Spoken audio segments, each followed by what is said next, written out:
Boa noite, professor. Fazer a apresentação do trabalho de SOC. Vou começar aqui pelo main, depois a gente vai voltando quando nessas duas funções ali que tem, enquanto elas forem chamadas. Primeiro eu vou começar aqui já criando uma fila de mensagem, criando buffer aqui com message get aqui, guardando a message ID aqui. Algumas permissões aqui, a primeira permissão sobre o acesso dessa fila, o segundo aqui para criar a fila, e aqui mais outras permissões de leitura e escrita, sobre quem tem permissão de leitura e escrita. E agora eu vou aqui no código criar a área de memória compartilhada. Eu não usei o smget lá, o share memory get, nem para criar essa área de memória compartilhada, porque eu estava vendo que esse mmap ele é mais simples de utilização e ele é mais moderno quando comparado com o share memory, que está ficando meio obsoleto, até em questão de segurança mesmo, sobre o arquivo e tal. E aqui a gente vai criar primeiro para o valor, com aqui uma permissão aqui. Esse null aqui seria se eu quisesse escolher uma área específica da memória, que não vi necessidade. O tamanho do espaço que vai ser guardado, né? Vai ser alocado, como se fosse um alloc mesmo, ou uma alloc. E aqui algumas proteções de leitura, de escrita, dizendo que vai poder ser escrito e lido, né? Esse valor, essa variável. Map shared aqui, sobre quem tem acesso.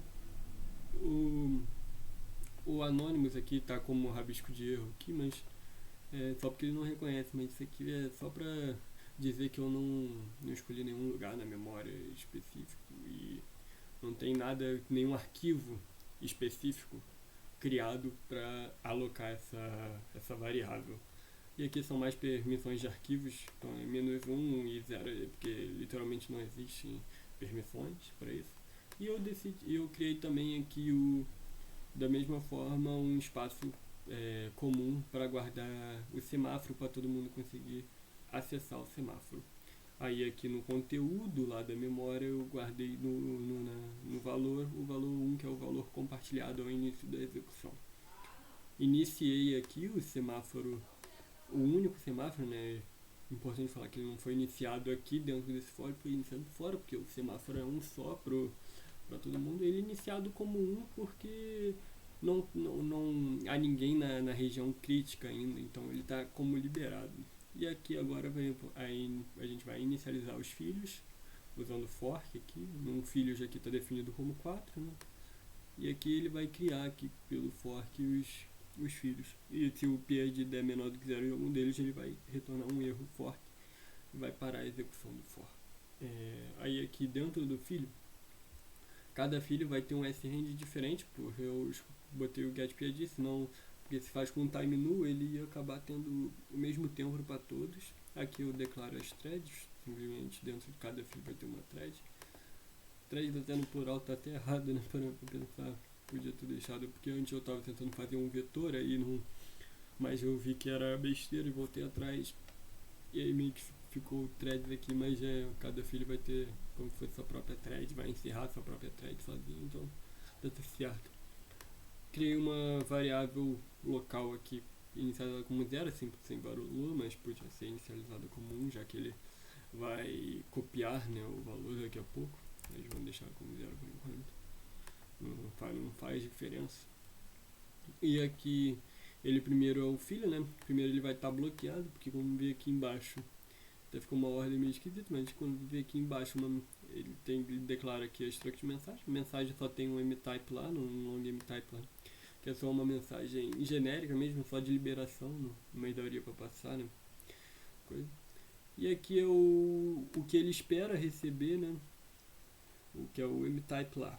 E isso nos leva aqui, ó, com esse mensagem receive, leva lá pro pai, a gente vê aqui no pai, ó, que primeiro ele vai dormir os 2 segundos lá, e aí ele vai liberar os filhos. Quando ele está liberando os filhos, da mesma forma que está lá dentro do for, a gente declara a mensagem, estabelece a mensagem type igual a 1, que é o que ele está esperando lá, e quando manda a mensagem aqui para os 4 filhos de maneira sequencial, né, vai liberar o primeiro o filho, né, que seria o 0, né, 1, 2, 3, né? Só pra ficar mais claro, é o 1, 2, 3 e 4, né? Que eu escrevi lá.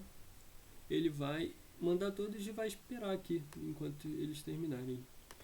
Quando a gente volta aqui, ele vai receber o filho e aqui tem um tempo, eu uso microsegundos, já que no hand aqui, a variação lá entre de 2 milissegundos, 200 milissegundos até 1000 milissegundos, que é o tempo lá que o senhor declarou no trabalho. E aqui ele vai esperar, ele vai ver, o primeiro filho vai verificar se ele pode entrar ou não na zona de exclusão mútua, né, na região crítica.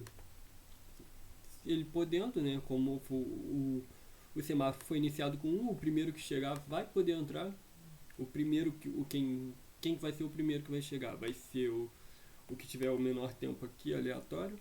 E nisso que ele vai entrar, ele vai printar, né, aqui quanto tempo ele dormiu e vai entrar na thread através do thread create aqui, ó, que vai ser criado.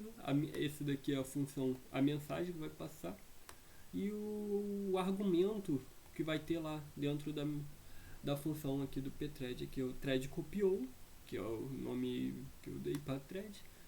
Vai ter um int aqui que vai receber o argumento daquela função ali que eu passei, que foi a variável local, e vai fazer o seguinte print aqui, né? Copiou o valor local do thread valor aqui, que é o argumento dessa função aqui. A gente vê aqui o argumento aqui e o thread copiou, que é a função chamada. E aqui o join é para ele só passar para a próxima execução depois que a thread terminar, porque senão ele ia executar ao mesmo tempo e podia dar algum erro, ou dependendo, executar antes lá do outro. Então aqui é só uma esperazinha e aí sim ele decrementa o valor compartilhado e segue em frente. Aqui ele ajeita o tempo, ele faz outro tempo, né? Ele dorme de novo. E aqui fala quanto ele decrementou. E depois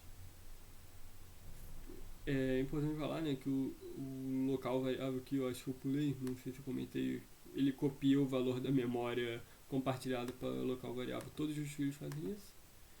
Então aqui ele copiou e aqui ele fala que quando ele decrementou, ele copia antes de decrementar, né? O decremento ocorre aqui e aí o próximo filho já vai copiar decrementar, né? Como o senhor tinha especificado no trabalho. Aí aqui ele fala quanto tempo ele dormiu e aí agora ele dorme, ele fala quanto tempo ele vai dormir, mas enfim. E aqui ele dá o sinal pro coisa que ele tá sem utilizar, ele libera novamente a zona mútua, a região crítica, né? Libera novamente a região crítica e vai fazer isso 4 vezes, né? Sem o wait aqui do semáforo, sempre verificando. Se ele entrar, ele vai decrementar o mutex, vai ficar na região crítica e depois ele vai liberar aqui embaixo. E nisso até aqui é onde os pais, o pai fica aguardando os filhos, enquanto ele não um waitzinho aqui, ele poder seguir em frente e acabar o processo. Nisso o pai printa, todos terminaram e fala o valor na memória compartilhada. Depois disso é só liberar recurso mesmo, né? O semáforo destrói. E aqui essas funções map é só para liberar liberar o espaço na memória que foi alocado pro semáforo e pro valor lá do mmap, agora é mmap. E o ctl aqui também para liberar as mensagens a fila de mensagens, né? O buffer de mensagens. Aqui o IPC remove ID, que é um comando para remoção, né? E aqui acabou o programa. Agora eu vou executar, aqui são as bibliotecas, né? Não sei se eu cheguei até em cima. As bibliotecas, que essa aqui é a biblioteca do mmap lá. E aqui eu vou agora compilar o código e vou executar aqui 5 vezes. Aqui, né, iniciado, guardou a liberação. Aqui, ó, primeiro que foi liberado aqui foi o filho 2, depois 1 depois do 4, depois do 3, né? Eles têm tempos diferentes aqui, o tempo em ordem crescente, né? Que meio que eles fazem uma fila, né? Esperando para acessar. E aqui o tempo ele dorme. O tempo e o pai. O pai aqui até ficaria interessante printar, né? O pai demora um pouco. Ele printa, ele dorme, né? Os 2 segundos, se reparar na execução. Vai executar mais 4 vezes aqui, né? Que agora foi o 2 que. Né? Antes lá foi o 2 lá coincidentemente, né? Mas a ordem dos outros mudou ali embaixo. O valor, né? Final. Executar mais uma vez. Aí tem um som. Aqui o tempo, né? Do pai dormindo 2 segundos. Aí depois vai liberando. Caramba, agora foi o 2 algumas vezes seguidas. Que engraçado. Deixa eu, deixa eu compilar de novo pra ver se muda. Não sei se tem alguma aí. Agora mudou. Agora foi na ordem. Caramba. Engraçado. Parando pra. Agora mudou um pouco ali. Vou compilar de novo aqui, executar mais uma vez. Acho que agora foi a quinta vez. Aí agora foi o 4. Acho que também é do S-Hand, né? Se, porque como eu pego o PID, ele faz essa conta aí, né? Acho que até se pode gerar mais aleatório ainda, eu acho que eu poderia até pegar e multiplicar por time no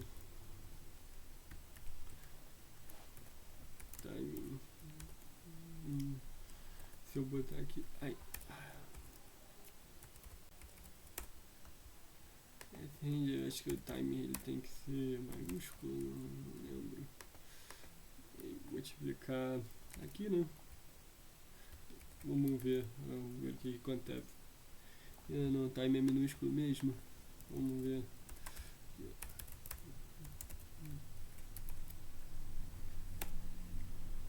Poxa, não lembro agora.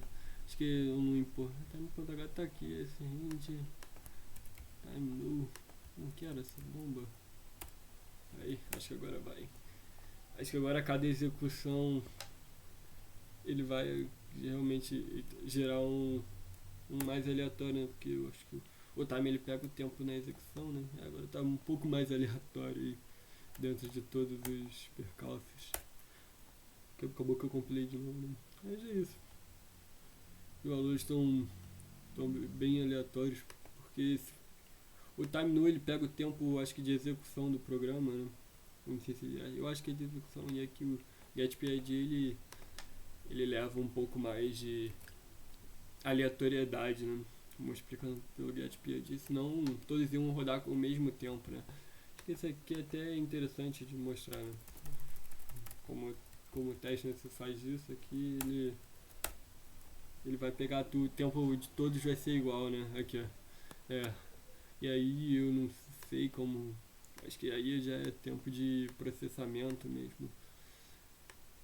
Pra ele ficar. Mas ele ficando aqui com o mesmo tempo. E por isso é necessário eu botar uma semente diferente. Acabou que eu não compilei. E aí agora sim. Acho que é isso. Acho que no mais. Acabou que. Acho que eu não salvei, né?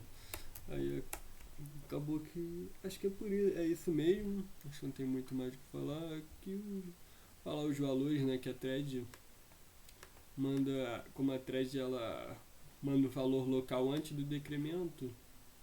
Pode ver que é sempre um número maior do que o decrementado.